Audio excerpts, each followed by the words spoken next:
મોટા સમાચાર ઉમેદવારો અંગે ન્યૂઝ 18 પાસે એક્સક્લુઝિવ માહિતી વર્તમાન 50% બેઠકો પર રિપીટ થવાની શક્યતા નિર્વિવાદમાં હોય તેને પણ સમર્થન મળી શકે છે। આજે નગરપાલિકાના ઉમેદવારોના નામ જાહેર થઈ શકે, આજે તાલુકા પંચાયત બેઠકના નામો પણ જાહેર થઈ શકે છે।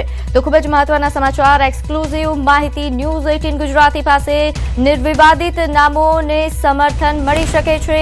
50% એવી બેઠકો છે કે જ્યાં નામો રિપીટ પણ થઈ શકે। મારી સાથે સંવાદદાતા ગૌતમ જોડાયેલા છે। ગૌતમ, જે આ એક્સક્લુઝિવ માહિતી સામે આવી છે કે નિર્વિવાદિત નામોને સમર્થન મળી રહ્યું છે, શું માહિતી?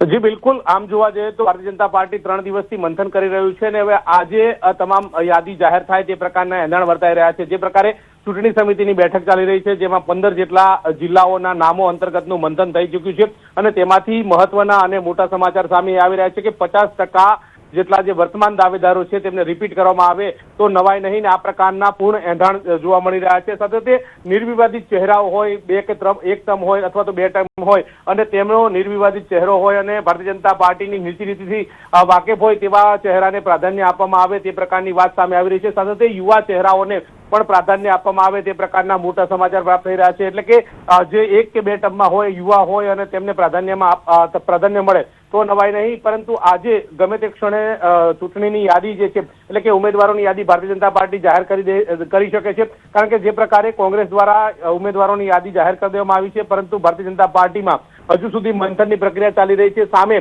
વાત કરવામાં આવે તો આજે 9 તારીખ થઈ ચૂકી છે, 11 તારીખ ઉમેદવારી પત્રક ભરવાનો અંતિમ દિવસ છે। હવે જે ઉમેદવારો જાહેર થાય તો તેમની પાસે 2 દિવસનો સમય રહ્યો છે। એટલે કે ભારતીય જનતા પાર્ટી આજે ગમે તે ક્ષણે જે પ્રકારે મંથન થયું છે, 15 જેટલા જિલ્લાઓનું મંથન થયું છે ચૂંટણી સમિતિની બેઠકમાં અને તેમાં આ પ્રકારની યાદી જાહેર થાય તો નવાઈ નહીં। એટલે કે આજે ગમે તે ક્ષણે ભારતીય જનતા પાર્ટી ઉમેદવારોના નામો અંતર્ગતનું મોહર મારી શકે છે અને જાહેરાત કરી શકે છે। જી બિલકુલ ગૌતમ, આભાર માહિતી આપવા બદલ। તો હાલ જે રીતે સંવાદદાતાએ જણાવ્યું કે આજે ઉમેદવારોના નામ જાહેર થઈ શકે છે। આ વખતે ઉમેદવાર પસંદગી માટે ભારતીય જનતા પાર્ટી દ્વારા ઘણા કડક સૂચનો પણ આપવામાં આવ્યા હતા અને તે અંતર્ગત ઉમેદવારોની પસંદગી થઈ રહી છે।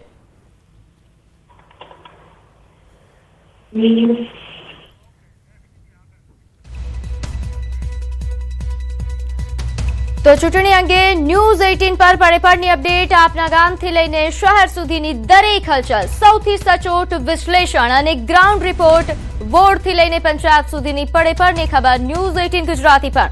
કોણ બનશે તમારા વિસ્તારના શિખર?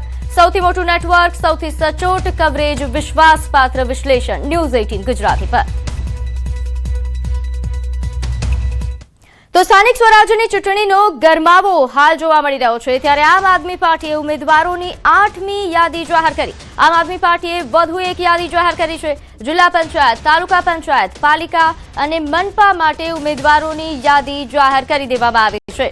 આમ આદમી પાર્ટીએ 8મી યાદી જાહેર કરી છે। નોંધે છે કે આ પહેલા 7 યાદી જાહેર કરી દેવામાં આવી હતી અને આખરે હવે 8મી યાદી પણ સામે આવી ચૂકી છે। સ્થાનિક સ્વરાજ્યની ચૂંટણીને લઈને હાલ તમામ પાર્ટીઓએ કમર કસી છે, એક બાદ એક ઉમેદવારોની યાદી જાહેર થઈ રહી છે। આમ આદમી પાર્ટી પણ ખૂબ જ તૈયાર આ ચૂંટણી માટે દેખાઈ રહી છે અને આખરે તેમણે 8મી યાદી પણ જાહેર કરી દીધી છે। જિલ્લા પંચાયત, તાલુકા પંચાયત, પાલિકા અને મનપા માટે ઉમેદવારોની યાદી જાહેર કરવામાં આવી છે। આમ આદમી પાર્ટીએ 8મી યાદી જાહેર કરી। તો સ્થાનિક સ્વરાજ્યની ચૂંટણીને લઈને કોંગ્રેસ, આમ આદમી પાર્ટીએ ઉમેદવારોની યાદી જાહેર કરી છે, ત્યારે હવે ભાજપ પણ આજે ઉમેદવારોની યાદી જાહેર કરી શકે છે। ત્યારે ભાજપ તેમજ કોંગ્રેસ પક્ષના સંભવિત ઉમેદવારોની યાદી સામે આવી છે। સંગઠનમાં સક્રિય હોય, સમાજમાં મજબૂત પકડ હોય, જાણીતો ચહેરો હોય તેમજ યુવાઓની સંભવિત યાદી સામે આવી છે। નોંધનીય છે કે બીજેપીના જે સંભવિત ઉમેદવારોની યાદી સામે આવી છે। આ ઉપરાંત કોંગ્રેસના પણ સંભવિત ઉમેદવાર, જેમાં નરેન્દ્ર રાવત, હરીશ પટેલ, આ ઉપરાંતના પણ ઘણા નામો છે જે ચર્ચાઈ રહ્યા છે। નિકુલ પટેલ, વ્રજ પટેલ, મેહુલ પંડ્યાને ટિકિટ મળે તેવા પ્રકારની સંભાવના, વીણા શર્મા, હેરિયોડ અને વસીમ શેખને પણ વડોદરામાં મહાનગર સેવા સદન કે જ્યાંથી ટિકિટ મળે તેવા પ્રકારની માહિતી હાલ સંભવિત આ નામો છે જેમની ચર્ચા થઈ રહી છે। નિકુલ પટેલનું નામ ખૂબ ચર્ચા રહ્યું છે। આ તરફ બીજેપીની જો વાત કરવામાં આવે તો ઘનશ્યામ પટેલ, નિલેશ રાઠોડ, આ ઉપરાંત શ્રીરંગ આયરે અને સચિન પાટડિયા સાથે અંકિતા સોની, ધર્મેશ પંચાલા નામો છે કે જેમની ચર્ચાઓ ખૂબ થઈ રહી છે। આ ઉપરાંત અજીત દધીચી, હેમિશ ઠક્કર સહિતના નામો છે જેમની ચર્ચા થઈ રહી છે।